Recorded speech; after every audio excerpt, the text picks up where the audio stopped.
Peace. I would like to thank you all for coming here tonight to this divine building session. Well, we definitely gonna build tonight. My key subject tonight. First of all, let's thank y'all for coming. First of all, for being here. In the spirit of black supremacy, my subject tonight is a very important and significant subject. It's dealing with discipline. I'm going to specifically call this particular lecture Black Supremacy / Nation Building as a Discipline. Now, this is going to be interesting because sustainable growth and progress is based on discipline. And I think this is something that we have overlooked as a people. We don't look at black nationalism or black supremacy as a discipline. We look at religions more religiously. We have a discipline in Islam when we are Muslims. We have a discipline as Hebrew Israelites. We're black nationalists, but we have our disciplines are religious, are based on religious thinkings and religious ideologies. But what we need as a broader people is we need black supremacy, black enlightenment, and black nationalism as a discipline. Enlighten black supremacy as a discipline. So I want to kind of break that down today, exactly what that is. Because discipline, what's so interesting about discipline is it requires the individual to do something. Specifically, we want to change the world and change the condition of our people as a masses, but we find it hard to make the significant change to represent true transformation.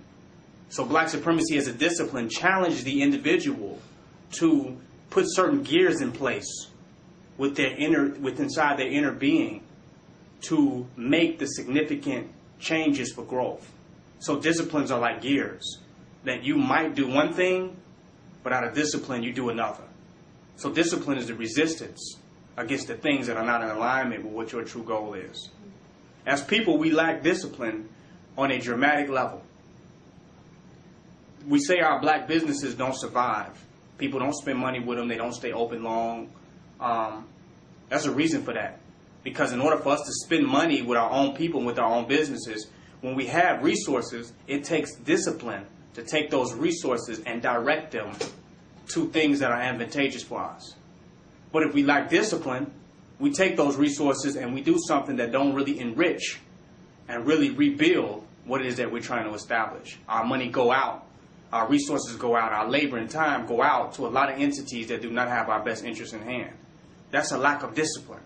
So we cannot march and rally and come up with organizational schemes to solve problems where there's a great lack of discipline. The discipline is necessary. The discipline to have an approach that's going to be progressive to community building. It takes discipline.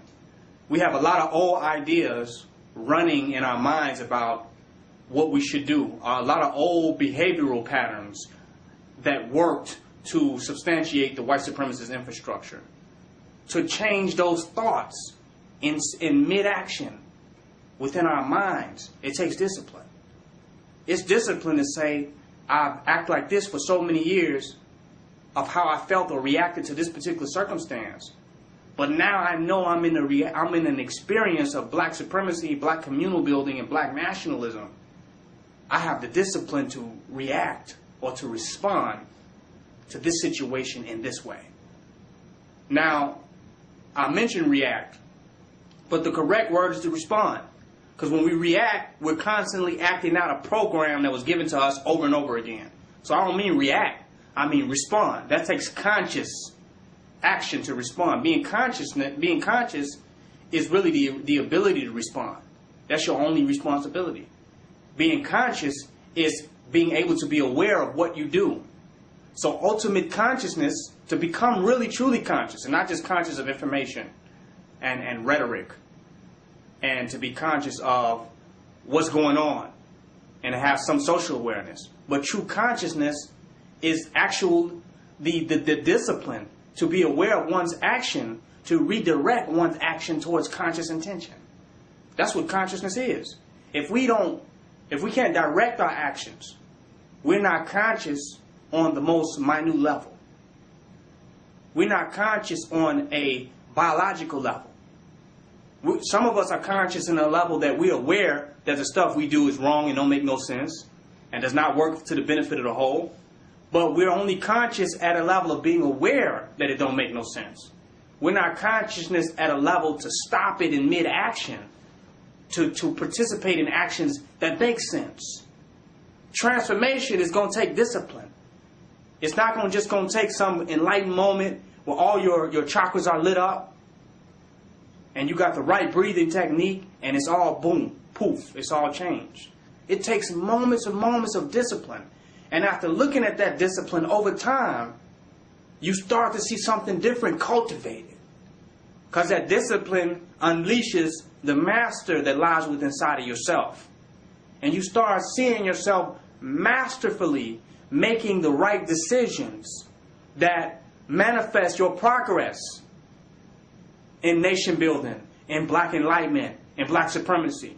You start seeing your masterful ability to direct your energy in the most auspicious and the most progressive manner. So what we're doing here is a space where we are devoted to cultivating and manifesting the discipline of black enlightenment.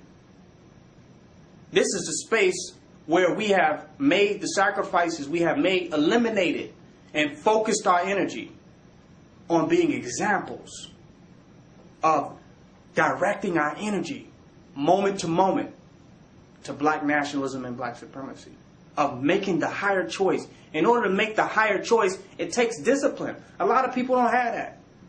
There are a lot of people in jail, and there are a lot of people in mental institutions that just couldn't make the higher choice. They knew what the choice was, but they was being pulled by an uncultivated emotional body. The emotional body was programmed for destruction because society capitalizes off of our radical energies that we have not controlled, that we have not contained, that we have not directed to our own purposes. Society makes money off of that. They call it impulse buying.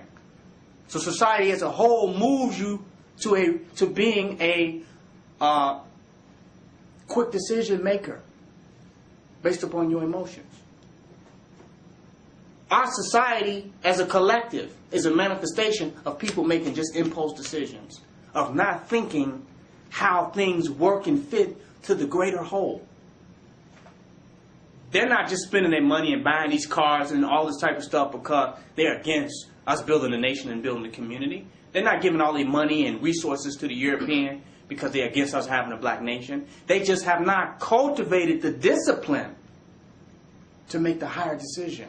So they fall victim to a snowball of emotions that's been directed to moving them towards the white supremacist agenda.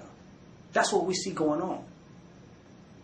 The only real change that can manifest in our community is one that is a product of discipline. We can go rally and we can be angry at the European for doing this, that, and the other.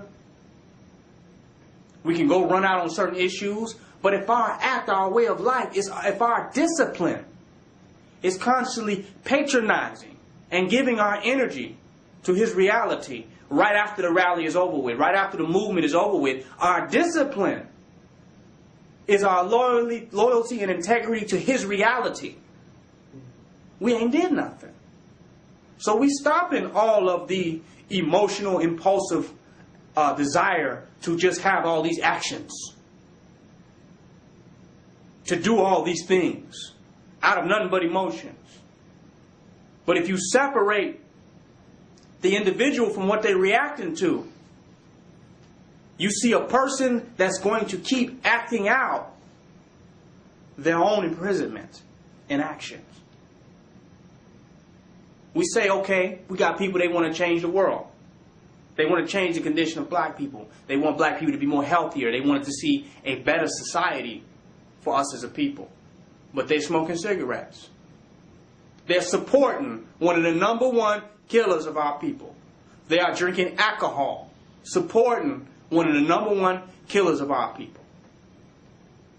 How many deaths end up in drunken driving?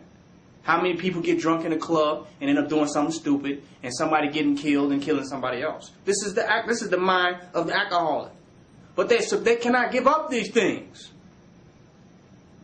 But they want to see world change. But what we're doing is challenging you to direct discipline. To be able to say no and become a shining example of the things we need to move away from as a collective. Not just someone with great rhetoric, great cliches, and a great memory bank of so-called black conscious information. But a shining example, a pillar of the divine black choice. That's what we helping individuals cultivate. And until an individual is willing to do that, any solution